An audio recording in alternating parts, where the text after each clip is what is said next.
Hello, this is Homo Mind. Let's learn together about ideal system of medicine as organon of medicine. सोचो, अगर doctors ने उल्टे remedies देने के side effects पर थोड़ा एसआरके वाला सोचो सोचो मोड ऑन किया होता, तो भाई कब के समझ जाते कि असली इलाज तो एंटीपैथिक स्टाइल से नहीं बल्कि उल्टा सोचने से होता है। जैसे क्रिकेट में आखिरी ओवर में छक्का मारना।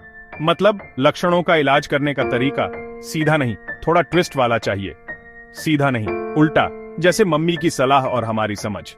अगर डॉक्टर्स को समझ आ जाता कि एंटीपैथिक दवा देने से बस थोड़ी देर का नेटफ्लिक्स वाला चिल मिलता है, फिर तो प्रॉब्लम वैसे ही लौट आती जैसे मंडे की सुबह, अनअवॉइडेबल।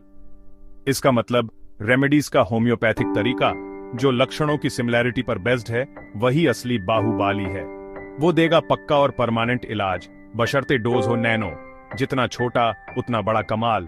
ना तो ये खराब नतीजे, ना ही ये फैक्ट कि डॉक्टर्स को क्रॉनिक बीमारी का इलाज तभी मिलता था जब उनके प्रिस्क्रिप्शन में कोई सुपरस्टार मेडिसिन होम्योपैथिक स्टाइल में काम कर जाती थी, जैसे फिल्म में सलमान की एंट्री। और ना ही ये फैक्ट कि नेचर के सारे fast and furious cures para 44 भी एक जैसी बीमारी पर ही लगे थे, पुरानी बीमारी पर ही, जैसे पुरानी फिल्में बार बार टीवी पर आती हैं। इन सब बातों के बावजूद डॉक्टर्स को इतने सालों में भी बीमारों का इलाज करने का ये वन एंड ओनली तरीका नहीं आया, जैसे अंदाज अपना अपना का सीक्वल। समझो, ये तरीका इतना रेयर है जितना विराट कोहली का डक आउट, ऑलमोस्ट इम्पॉसिबल। तो अगली बार डॉक्टर के पास जाओ तो पूछना, भाई इलाज एंटीपैथिक है या होम्योपैथिक, और थोड़ा हंसी मजाक भी कर लेना। एफोरिज्मस सरसाबर यानी मेडिकल ज्ञान का अगला एपिसोड। पॉपकॉर्न रेडी कर लो।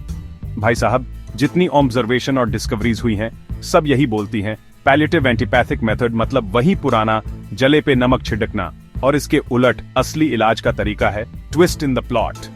अब होम्योपैथिक मेथड के अच्छे इफेक्ट्स क्यों आते हैं? ये तो वही बात हो गई जैसे विराट कोहली फॉर्म में आ जाए।